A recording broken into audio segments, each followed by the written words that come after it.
What should not be a wild card is Ohio State's offense this year, despite losing two of the best wide receivers in the country and a future NFL tight end and offensive lineman. Let's start with CJ Stroud. His growth was evident. Not that he played poorly the first couple weeks. I would like to set a few people straight on that, but that's an argument that's been long since passed. But certainly the numbers he put up and the show in the Rose Bowl, the numbers for the entire season and the show in the Rose Bowl, just eye-popping. Just your thoughts about CJ Stroud, and of course the backup situation has been altered here in the last few months as well.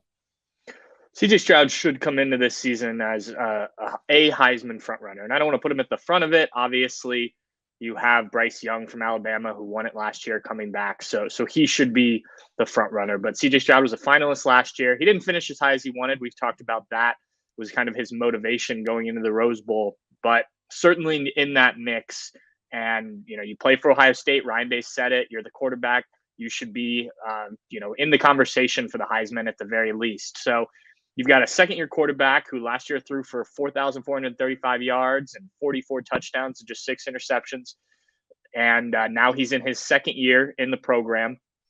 As you mentioned, he will lose some pieces, and we'll get to kind of the weapons around him. But CJ Stroud set up for a lot of success. It's kind of like that second year under Justin Fields coming in before, season was canceled and then rescheduled. I mean, the expectations for Fields were very high, and that'll be the case again for Stroud. I imagine, you'll see him do some things or hear about things in the spring that he's doing, and obviously the spring game, and that'll set the bar pretty high. And I think he's ready to meet that. I think he's not shying away from the expectations of being the Ohio State quarterback, and those expectations are very high given what he did as a redshirt freshman. You mentioned the backup competition. That's going to be interesting. Jack Miller's gone. Quinn Ewers is gone.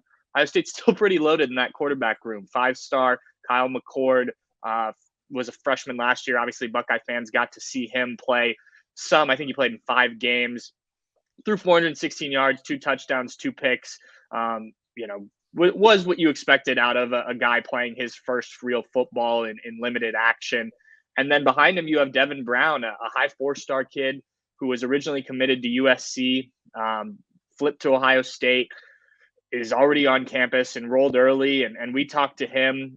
We mentioned this last time I was on the show. We talked to him on National Signing Day. Really impressed with kind of his demeanor, his approach to this quarterback competition. I think Ohio State has a lot of talent. Obviously, CJ Stroud, assuming health, knock on wood, is going to be the guy. But that battle to be his backup, which doesn't necessarily mean you're the heir apparent, but it certainly puts you in that conversation going into what will likely be the start of the next year after CJ Stroud, we assume, if he has a good season, leaves for the NFL.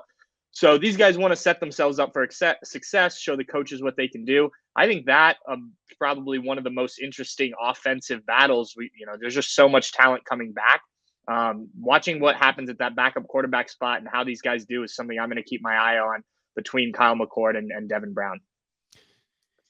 What I alluded to at the top of the conversation about the quarterback position is any concerns or minute criticisms that were reasonable against CJ Stroud, I think completely were cleared up by the end of the year. Anything regarding indecisiveness, confidence, anything that you would expect out of a guy taking his first snaps against the likes of Minnesota and Oregon, having never thrown a pass in college football. So completely cleaned up as a passer and one of the very best in the nation, arguably the top 2. I don't think there's any question really.